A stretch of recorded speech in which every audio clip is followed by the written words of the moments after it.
let me tell you why I fucking hate the patriarchy. I was partying in college just like everybody else. And I got sent to a fucking halfway house across the country. And then September 11th happened and everybody fucking fell apart. I was stuck in rehab. I was fucking put in like all sorts of like homeless facilities, halfway house. Like I had to be around, some pretty sus situations. And one of those was working at a Super 8 motel, and they promoted me to, courtesy van driver, and then also front desk clerk. One of the gals working there, they knew I was living in a halfway house, and she stole some money from the cash register, and this old dude from Kentucky, this old white dude, fucking took me in the back room and strip searched me on company premises. I mean, this just is the good old boy situation where, like, I was a recovering addict with nothing across the country from where I'm from, and I was, like, in this halfway house that I couldn't get out of,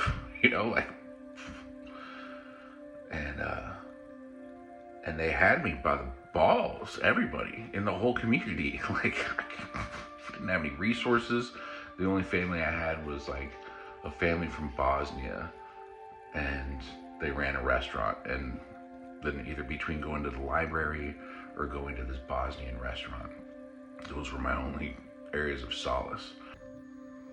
And I'm not gonna lie, they had a daughter at the Bosnian restaurant that liked Britney Spears, and she was like a fucking 10. And she kind of liked me, and like I didn't have anything to offer her or her family, but I went in there and I would eat my meals and I would tip her with the $7.50 or hourly wages that I had from whatever shit jobs I was working at the time. But she was fine as fuck, and whoever got to be with her is lucky. At the AA meetings and the NA meetings, I felt horribly out of place. I felt like there was just something off or wrong with it, And the people that were getting sober in these meetings, they were fucking lying through their teeth. Like, I would end up, like, all of a sudden be driving on errands on an approved outing from my halfway house. All of a sudden I'd be parked outside of a crack house, and they would be like, everybody would be doing crack and shit. Like, I would just be in the car outside of this crack house, and all these people coming in and out. I'm like, fuck, please don't let anybody see me. And I was sinking in a chair. Then they come out to the car and they're like, hold this money, I don't want to spend it anymore. And they're all fucked up. And then, like,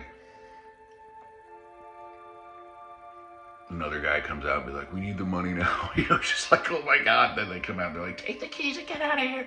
And then all of a sudden you're just driving this car alone in the middle of downtown Louisville, and you have no idea where to go because you don't have GPS and you've never been in the city and you're in the fucking one of the worst parts. And I mean, that's just the half of it. I mean, like,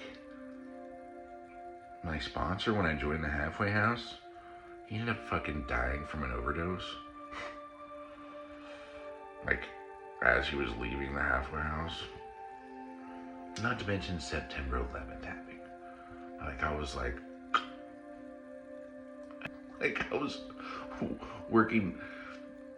I'd left the job at the Burger King plant that harvested grease chips to make their pies.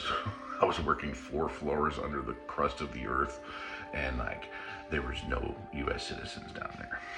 0. It was all immigrant workers. They couldn't get anybody to fucking work that job, except for people out of prisons or people from other countries who had no other choice and maybe didn't even speak the language and that sort of thing. Oh, so I mean, like, I finally got out of that situation, and I was working at this factory where they returned software, and that's when they hit the towers, and I heard that they hit the Pentagon over a manager's CB, and I was like, oh fuck. Like, to hit the Pentagon. And I was young, 18,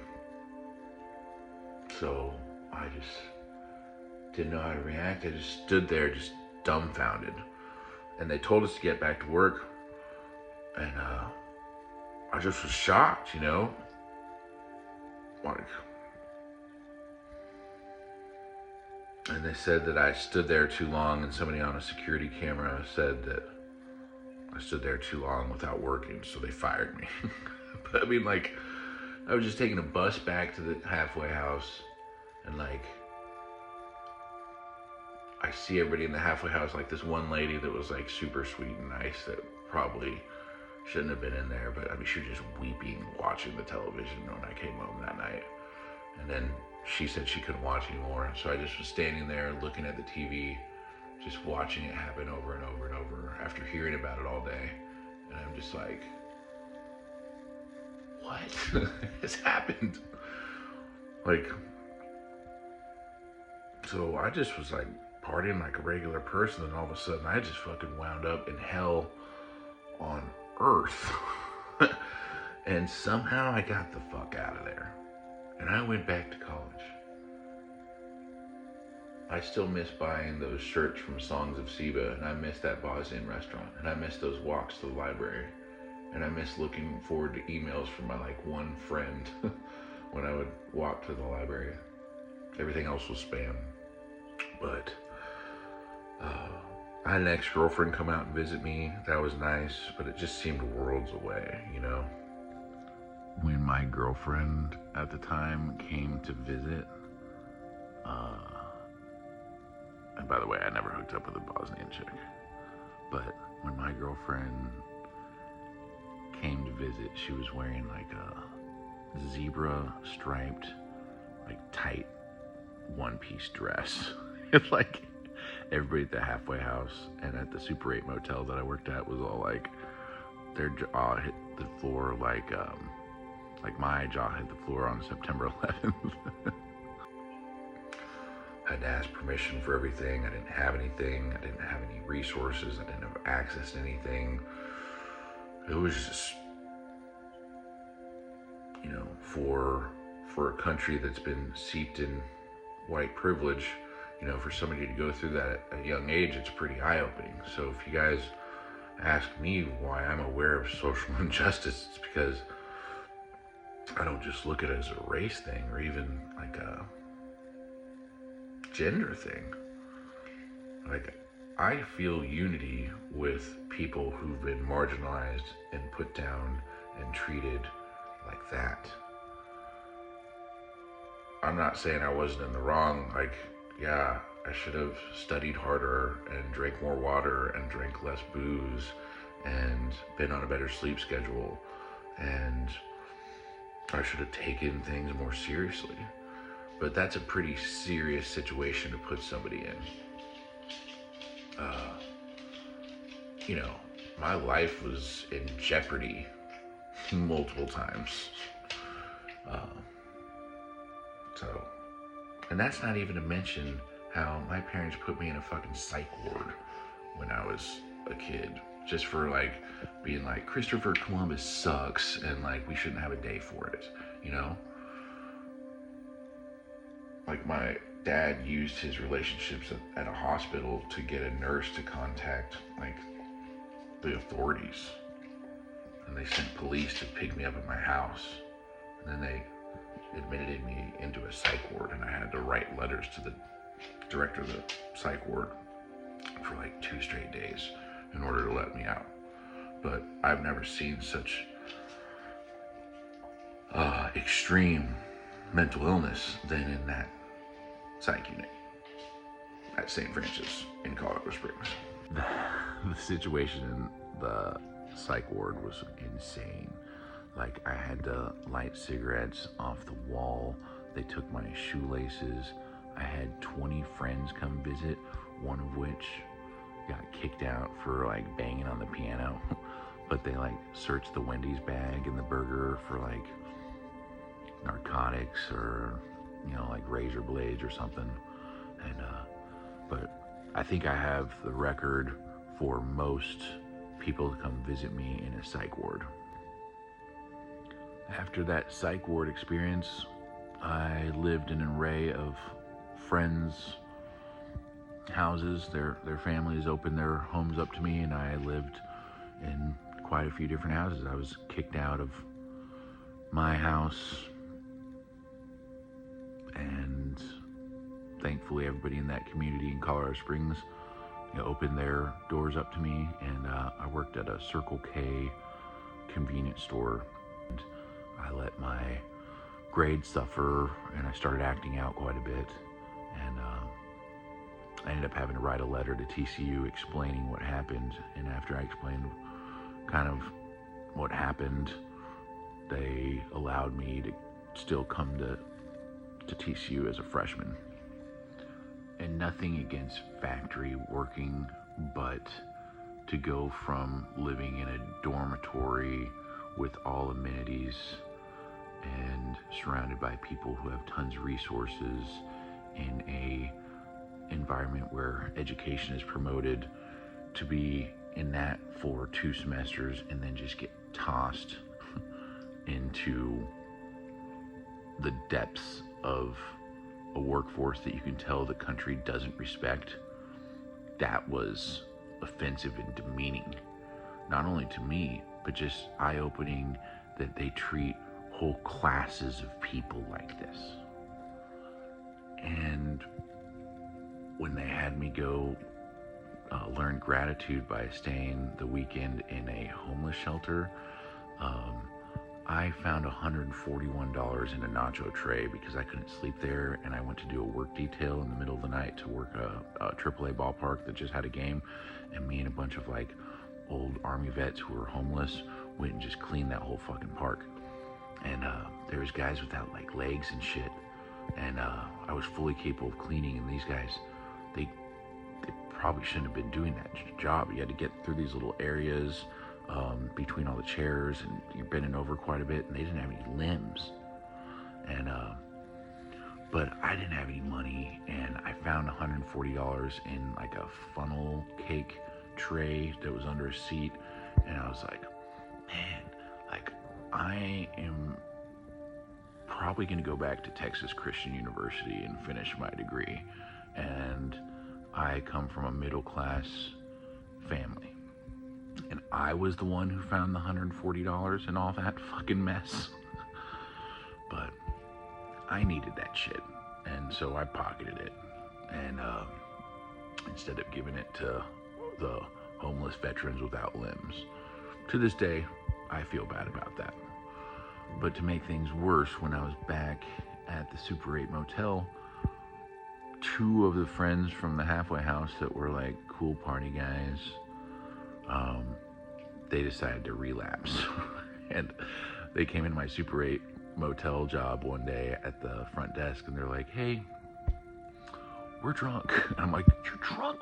Like, that's one thing you can't do. And because I was trying to get out of there, you know, it wasn't about like being like some pushover at that point. Like, they fucking had me. Like, institutions had me. So I couldn't be an individual. I couldn't stand up for myself. I just had to get through it. And these guys weren't taking it as seriously, or it wasn't as serious to them, and they came in all drunk, and they looked like they were having so much fun, and that was so reminiscent of like my old life. I was like, damn, that looks so fucking fun. Like, I wanted to go with them so bad, but I was just like, well, you guys have already relapsed. I found this money. It's not really doing me much good. My packs of cigarettes are like $1.99, and I eat ramen every day. And here, just take this money I found. Go have fun while you're doing it, at least. Turns out they went and bought hardcore drugs with it, and they got even in more trouble. So, like, guys, I'm sorry that I gave you that extra money to relapse even harder. But what's hilarious about the Super 8 motel situation was, like, not only did I see how like a late night inner city motel works, which is horrifying, you know, the sex trafficking, the prostitution, the drug sales, just all of it, just. But this lady, or the old guy, the old patriarchal, good old boy club, Kentucky dude with the big red nose, obviously alcoholic, obviously just like fucking weird as fuck, just weird ass boomer shit, or silent generation shit, I don't know, but like, that guy was bad news. But he was only like part owner. Like, he actually had another part owner, and that part owner didn't know about all this stuff. And I was talking to attorneys, and I did get some callbacks, but by then I was approved to get out of there and go back to college. So I was like, fuck this civil lawsuit. I am getting the fuck out of here right now.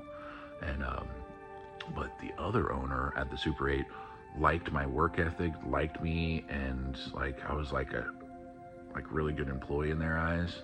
The other old guy, he was never around. I never saw him again. He came in there, strip searched me, and left, and I never saw him again. He came in from the backwoods and like strip searched a minor, or somebody pretty close to being a minor, illegally.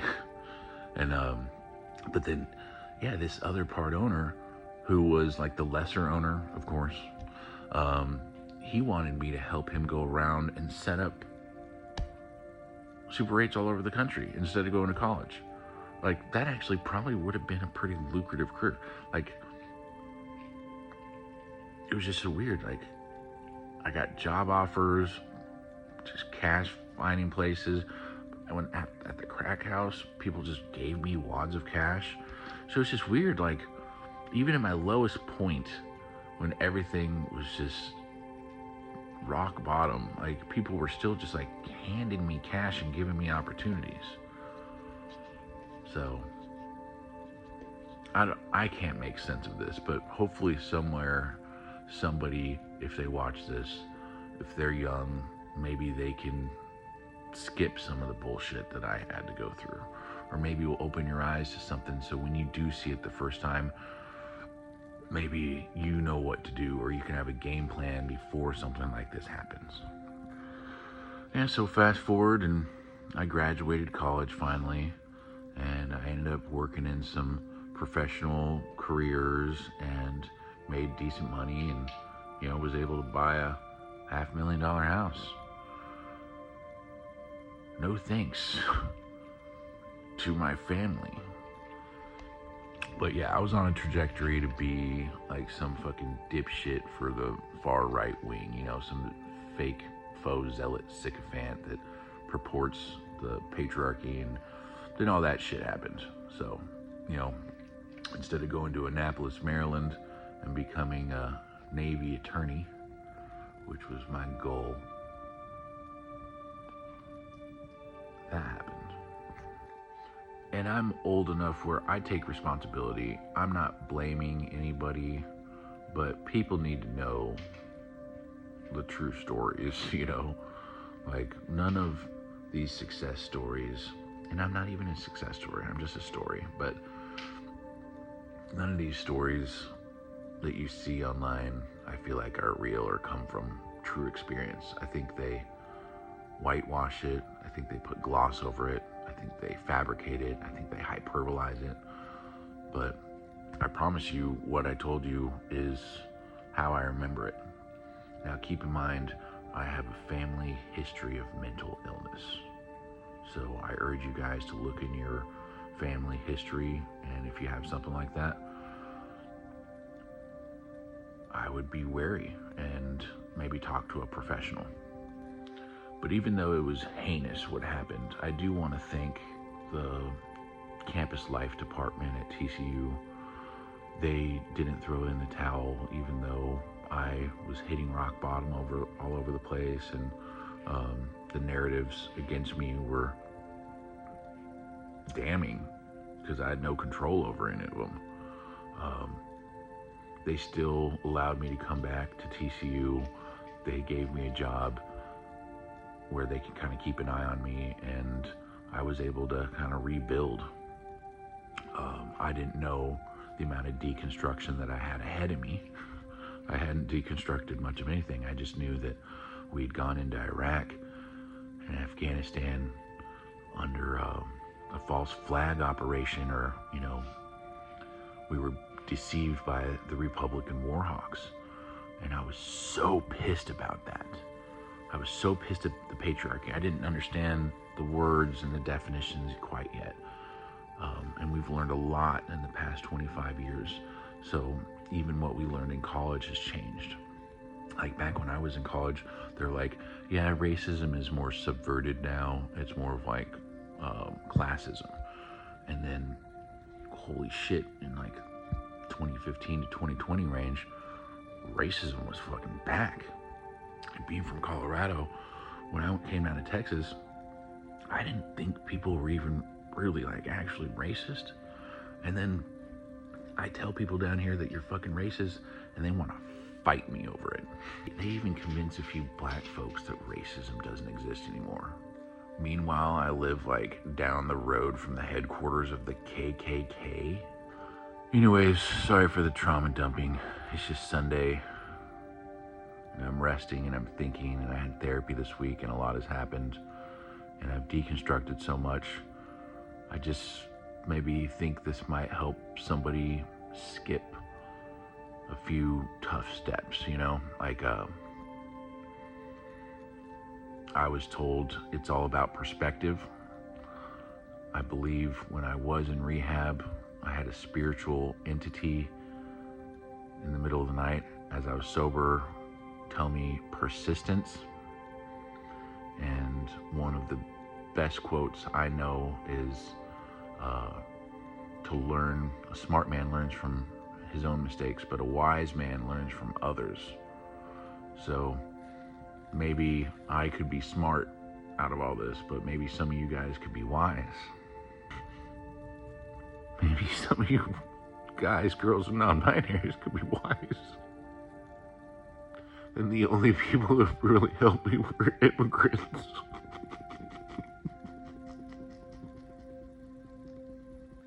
I guess I'm just begging you guys to take it seriously. This isn't a game, regardless what they try to convince you. It's not a fucking game. Nothing is what it seems. Believe none of what you see, half of what you hear, and question everything. Do not obey in advance. Stay woke.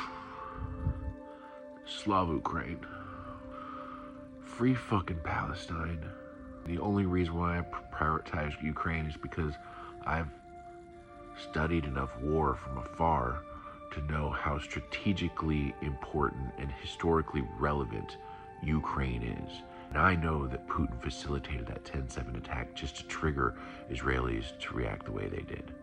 The Hamas-Israeli war is a direct result of the Ukraine-Russia war.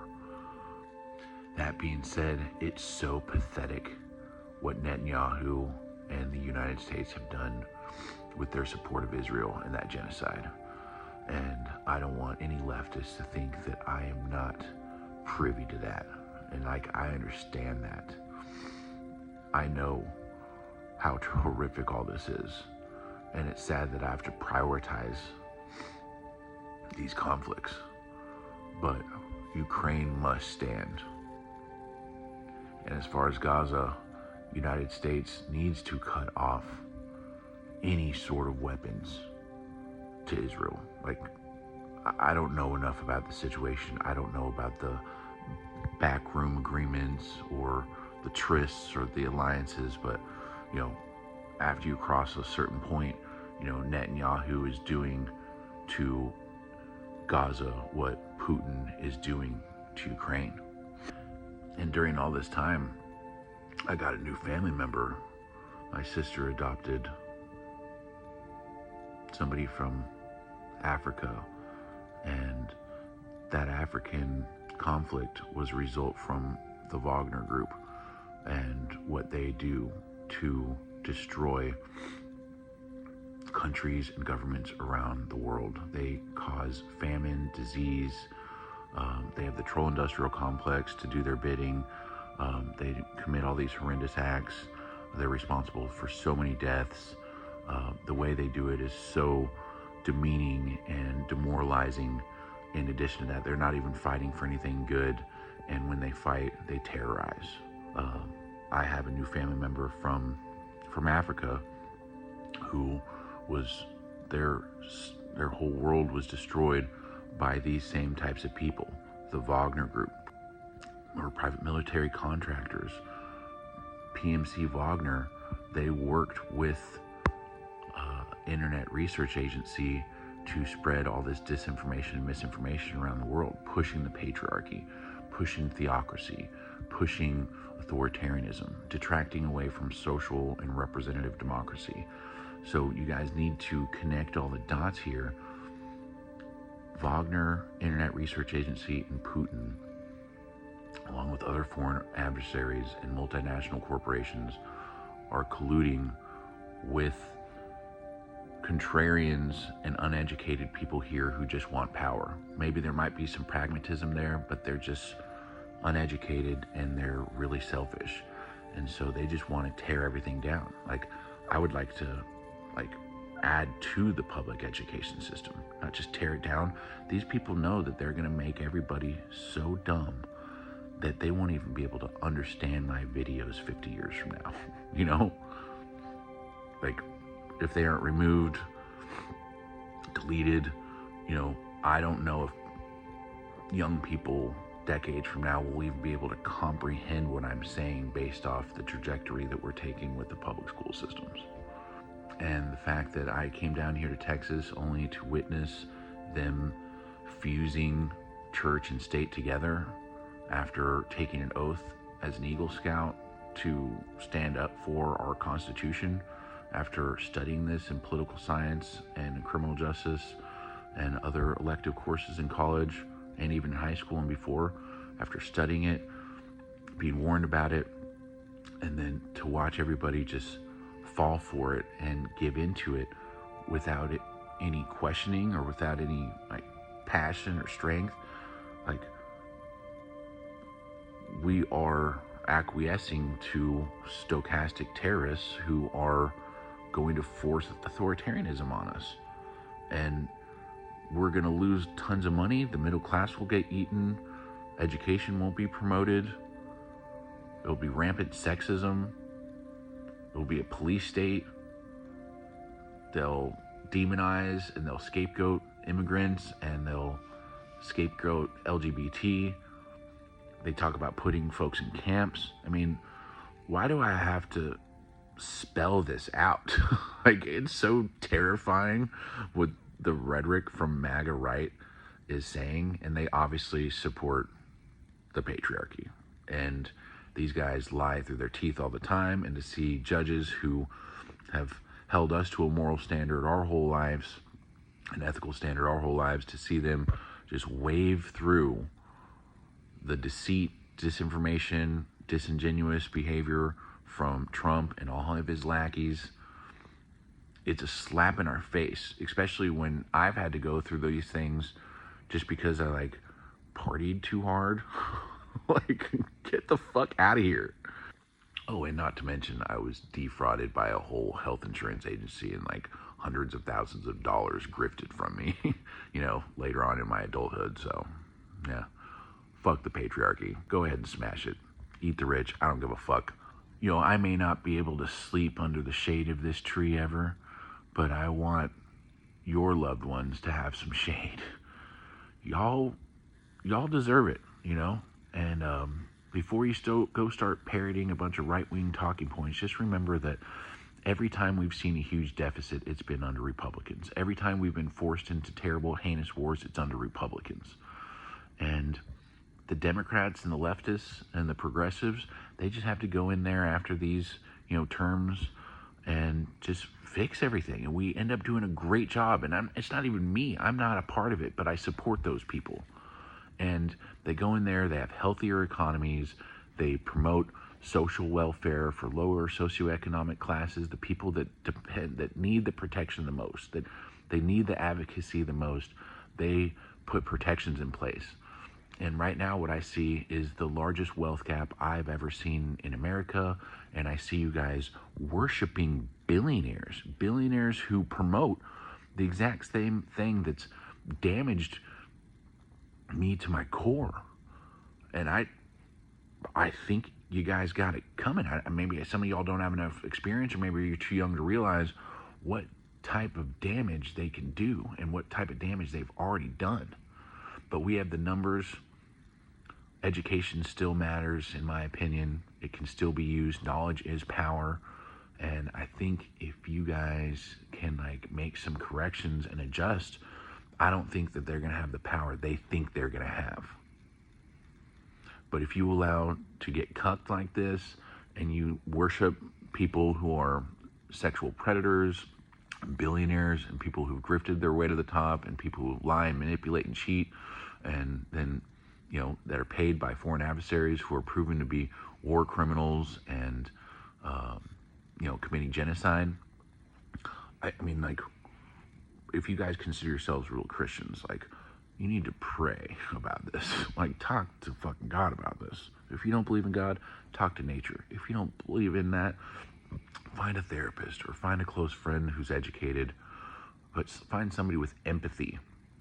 If you find somebody who's doesn't have empathy and who's been taken over by all this hateful rhetoric from the troll industrial complex, then I think it's easy to succumb to that.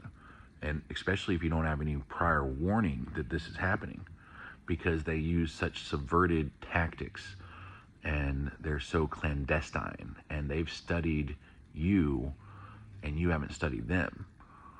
So the problem is, they know what you're thinking, they know what you're doing, they know what you're going to say, they know what you know, they know what you don't know, and you're kind of an easy target. You're a mark. And for those of you pushing right-wing rhetoric and you're not getting paid for it, you're a useful idiot. And you have more in common with me making, you know, $100,000 or less per year. You have more in common with me than you do with any of those billionaires. I can assure you of that. So instead of wanting to make billions right out of the gates and be CEO, how about you just go fucking find a craft, be good at it, and make a couple $100,000 a year for starters. Like, you want to go from, you think you're going to go from them not raising the minimum wage from $7.25 an hour for like decades? You think you're going to go from that to being a billionaire with cryptocurrency? They're going to grift the dog shit out of you with that, first of all. And then you're going to be making one of these videos 10 years from now.